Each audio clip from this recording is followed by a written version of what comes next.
Ja, her før vi alle sammen går på sommerferie, så har jeg bare behov for at adressere brugte dele, genbrugsdele, i forbindelse med reparation af skader på biler.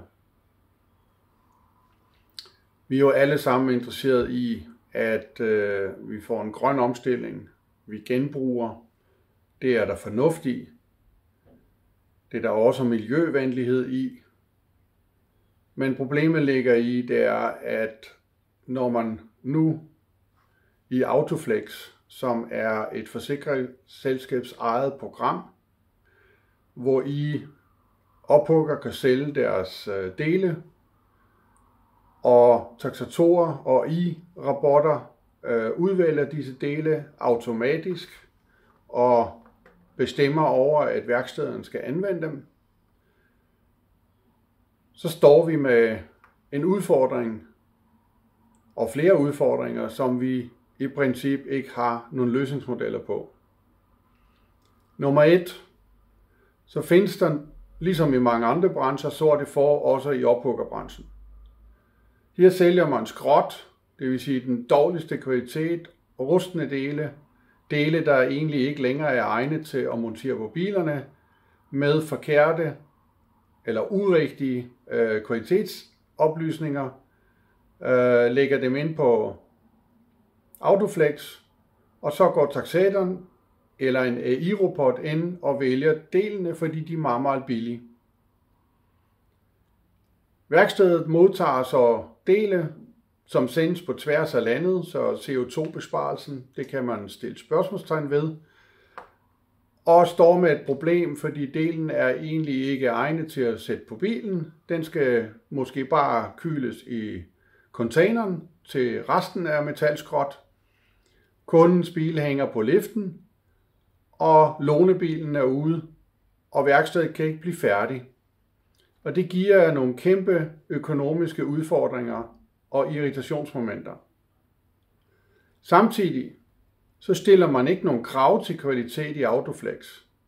Forsikring og Pension, som programmerer Autoflex, har den opfattelse af, at de ikke skal lege dommer over, hvem der sælger hvad. Jo, man laver et program, hvor værksteder kan give stjerner til leverandørerne, men hvorvidt det så også fører til, at leverandører, der konstant overtræder normerne, bliver udelukket, det må vi så se. Vi har et godt samarbejde med DRG, Dansk Autogenbrug. Her forsøger direktøren at påvirke medlemmerne til at levere gode dele, at sikre også, at de bliver håndteret korrekt, sådan at delene ikke bliver leveret bulet og monteret med lister og forskellige håndtag og hvad der ellers må være, på trods af, at man oplyser, at delene er afmonteret. Så her har vi et kvalitetsproblem, som jeg opfordrer ophuggerbranchen til at tage alvorligt. Samtidig med, at man skal bruge brugte dele, så har forsikringsselskaberne den holdning, det er ikke deres problem, at værkstederne ikke tjener penge. De skal bare have det billigt.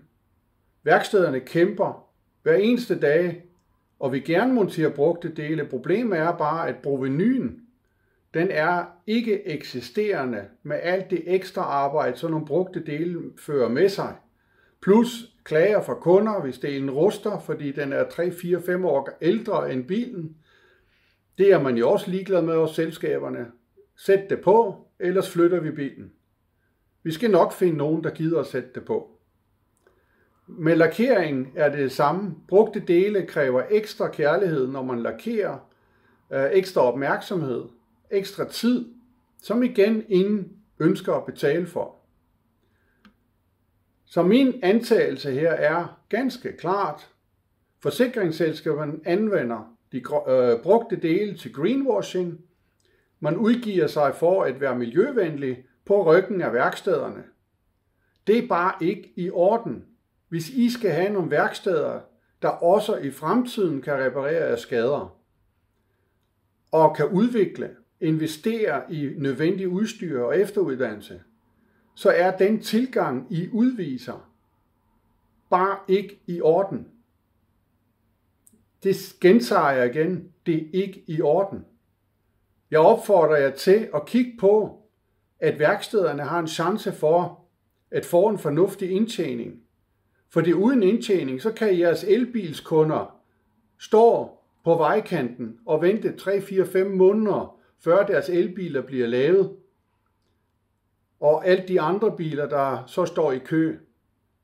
Så det er jeres problem, at værkstederne så ikke kan nå det. Vi mangler arbejdskraft, vi mangler ekspertise, vi mangler, at værkstederne har råd til at købe det fornødne udstyr.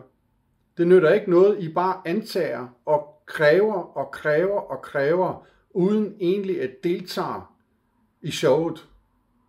Penge på bordet, og det er nu. God sommer.